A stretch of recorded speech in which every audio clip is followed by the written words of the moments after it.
సన్నబియ్యం ఆలోచన సీఎం రేవంత్ రెడ్డిదేనన్నారు మంత్రి ఉత్తమ్ కుమార్ రెడ్డి. ఆ క్రెడిట్ ముఖ్యమంత్రికే దక్కుతుందని చెప్పారు. ఏటా 14,560 కోట్లు సన్నబియ్యం కోసం ఖర్చు చేస్తున్నామని చెప్పారు. సన్నబియ్యంతో పేదలు కడుపు నిండా అన్నం తింటున్నారని చెప్పారు. ప్రభుత్వానికి ఎంత భారమైనా పేదలకు మేలు చేయాలనే ఆలోచనలో ఉన్నామన్నారు. జనం తినే ఆహారమే అందించాలని సన్నబియ్యాన్ని తీసుకొచ్చామన్నారు. 86% మంది జనాలకు సన్నబియ్యం అందుతుందన్నారు ఉత్తమ్. సోనియా తెచ్చిన ఫుడ్ సెక్యూరిటీ చట్టానికి తెలంగాణలో న్యాయం జరుగుతుందన్నారు ఉత్తమ్ కుమార్ రెడ్డి. ఇప్పటి వరకు తెలంగాణలో రైతులకు 40,000 కోట్లు ఇచ్చామన్నారు. ధాన్యం డబ్బులు కూడా 48 గంటల్లో రైతుల ఖాతాలో వేస్తున్నామన్నారు. రాజకీయాలకు అతీతంగా రేషన్ కార్డులు ఇస్తున్నామన్నారు ఉత్తమ్.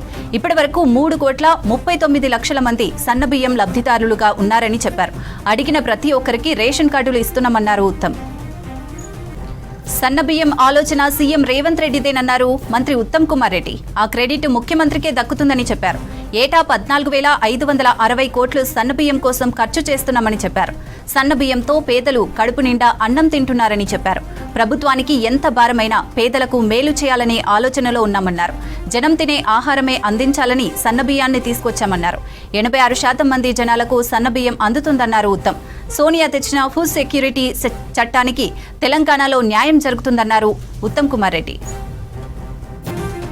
ఇప్పటి వరకు తెలంగాణలో రైతులకు 40,000 కోట్లు ఇచ్చామన్నారు. ధాన్యం డబ్బులు కూడా 48 గంటల్లో రైతుల ఖాతాలో వేస్తున్నామన్నారు. రాజకీయాలకు అతీతంగా రేషన్ కార్డులు ఇస్తున్నామన్నారు ఉత్తమ్. ఇప్పటి వరకు 3,39,00,000 మంది సన్నబియ్యం లబ్ధిదారులుగా ఉన్నారని చెప్పారు.